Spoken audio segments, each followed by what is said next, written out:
Hey, good looking. I'm so glad that you came to my kitchen today to sit there and see what we all have cooking. Grab a hold of that vine, swing right on in my kitchen, and let's get cooking. Good looking. Well, hey there, good looking. I'm so glad that you came to my kitchen because I'm going to sit there and show you just how easy it is to make homestead lunch meat. And I'm bringing you along and showing you how we get her done. So let's go through the list of our ingredients. I have 1 pound of a pork shoulder roast or a Boston butt roast. I have some salt, sugar, granulated garlic powder, and water. That's all you need. Now, I went ahead and I trimmed up most of the fat, and I got that all off for the pork roast here. Now, you don't want to sit there and strip it all clean. You want to leave some of the fat on. Now, basically what I'm going to be doing is I need to chunk this up into smaller little pieces, making it easier on my food processor over here to sit there and grind everything all up. So I'm going to go ahead, I'm going to cube up the pork roast.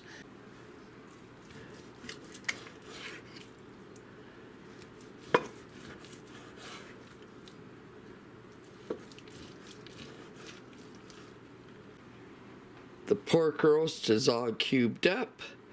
Now let's just put it into the chute of the food processor.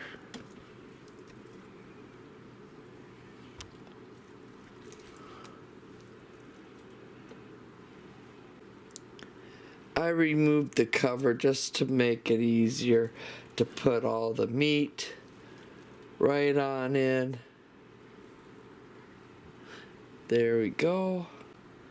Now it's as easy to add all the seasonings.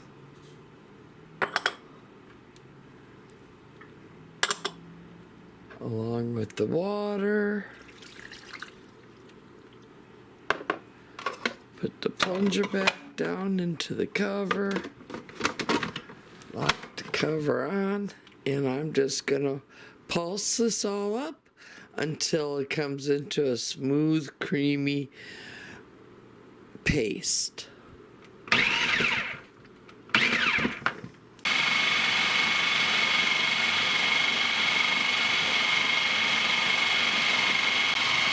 you're going to want to wait till it starts to form somewhat of a ball. Now that our meat is all ground up, there's 2 ways that you could sit there and do this. You could put all of your ground up meat into a wide mouth canning jar as such,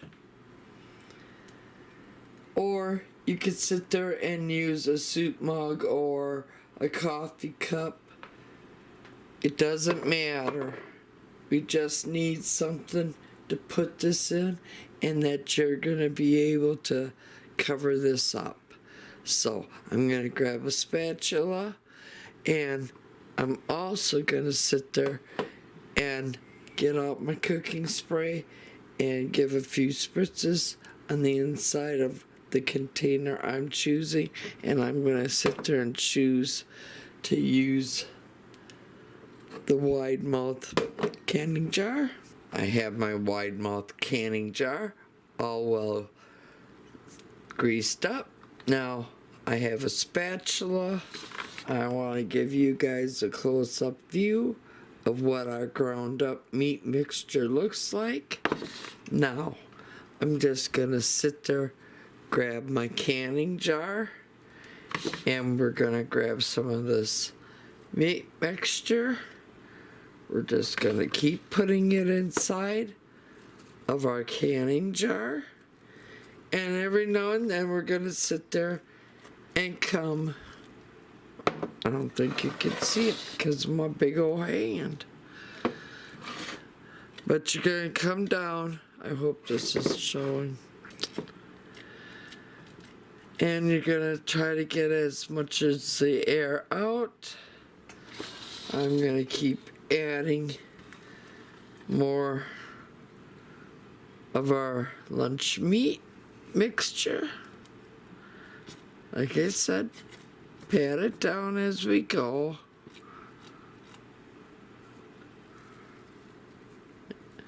And I'll be back as soon as I'm all done adding all this lunch meat mixture up inside of my canning jar here. It all fit inside. This is a 1.5 pints of a canning jar, and it just fit. I mean, perfectly. Now, I'm just squeezing out the last of any air bubbles. Now that we have most of the bubbles all out, you're gonna get some here and there along the way. Like right here. I'm gonna sit there and work on that area to remove it. Yeah, I really got your attention now that you see the Instapot out. That's right, I'm gonna sit there and show you how easy it is to make the lunch meat inside of our beloved Instapots. Now, as you see, I have my insert, I have water down inside, I have a trivet. Now, I'm gonna come over here and we're gonna sit there and wipe the rim of our canning jar off before I put the canning lid and the canning ring on.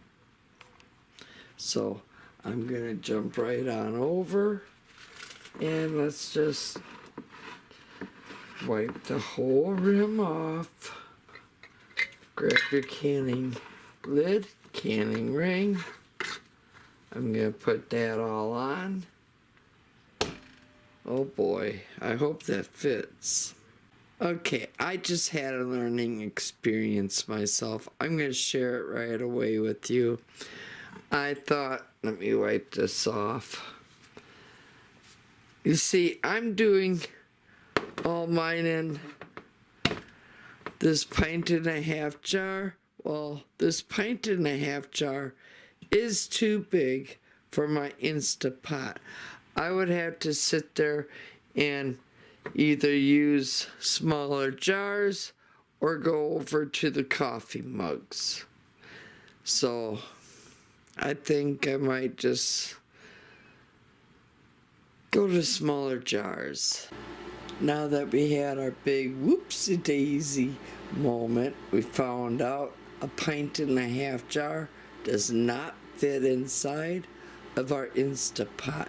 So I had to go out and I had to go to my pantry. I had to pull out 2 pint jars, and they're wide mouth. And the reason why you want wide mouth is so it's easy to get out of the canning jar. You're gonna find out. If you had a regular mouth, you know how it comes in and then goes up?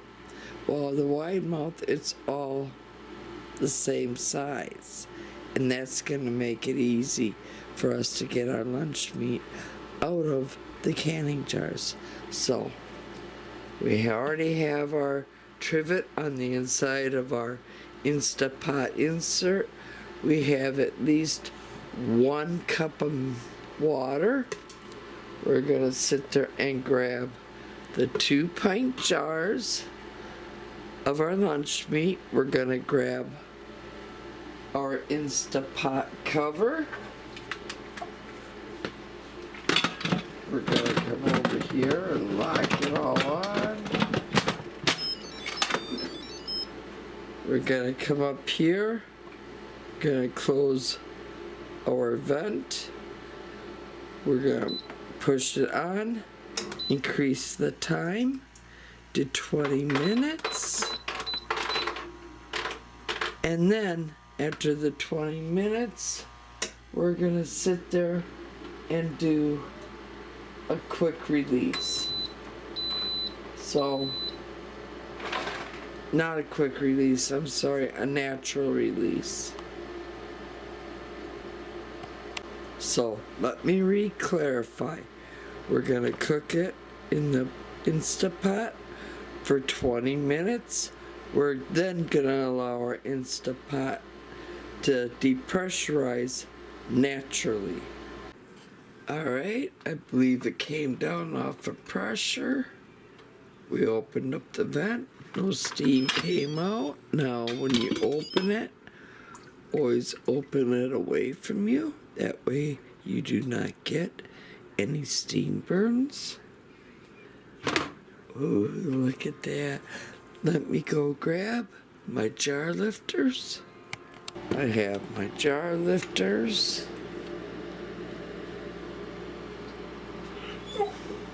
Ooh, look at that homestead lunch meat.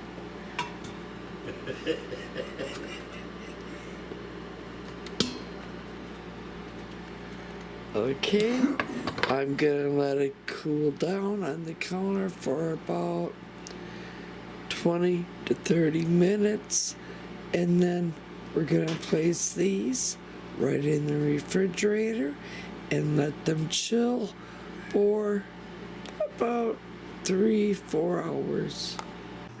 Okay, we let these cool down a little bit. I went ahead, grabbed my homestead whipped butter.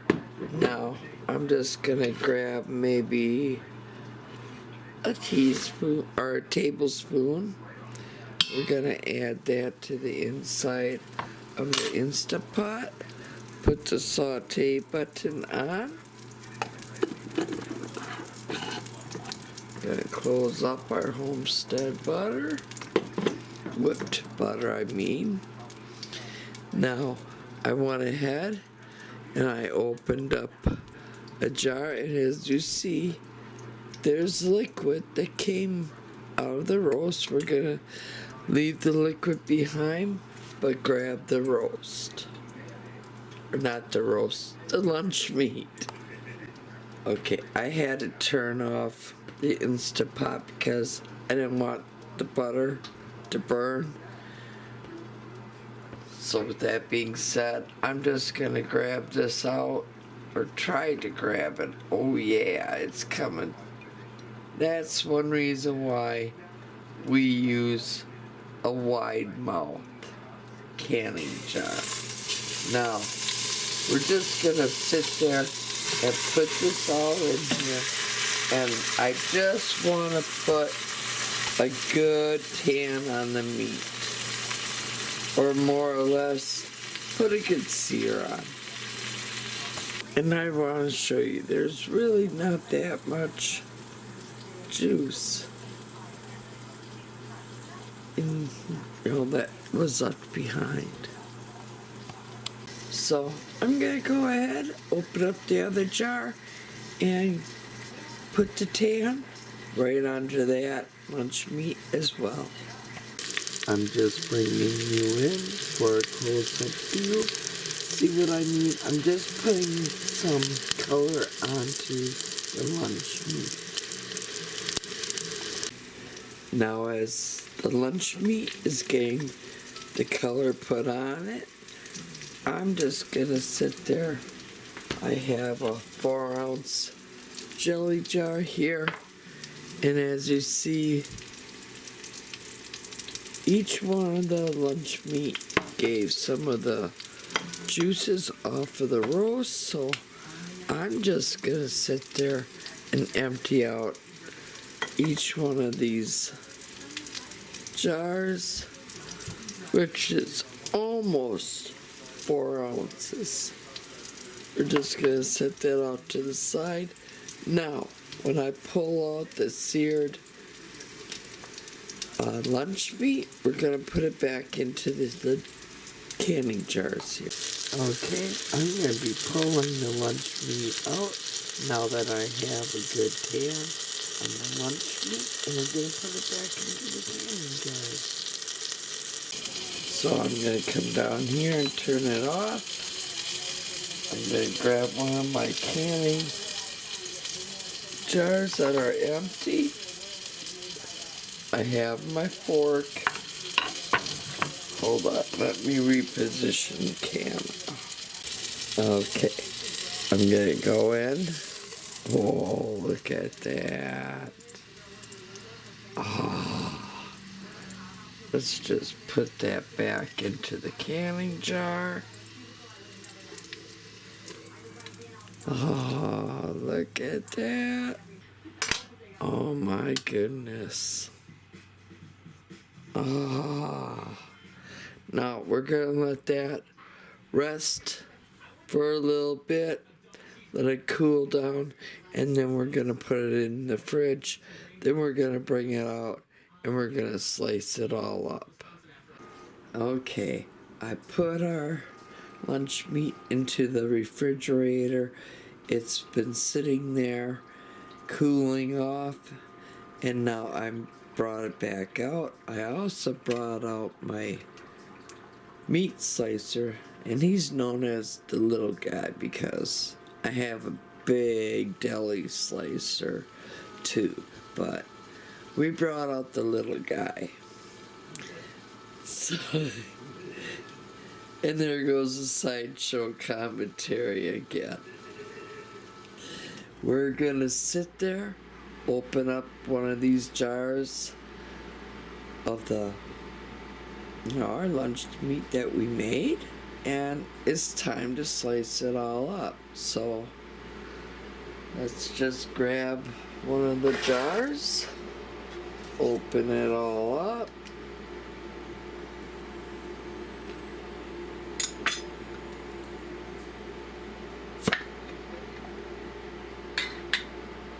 I'm gonna remove my guard. Grab look at that. That's a gorgeous piece of lunch meat. We're gonna put it on our meat slicer. I'm gonna plug in our meat slicer. We're gonna put our guard back on. Safety first. So let me plug the little guy in.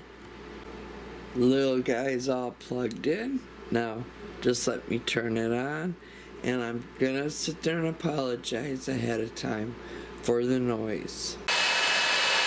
Now let's just slice it up.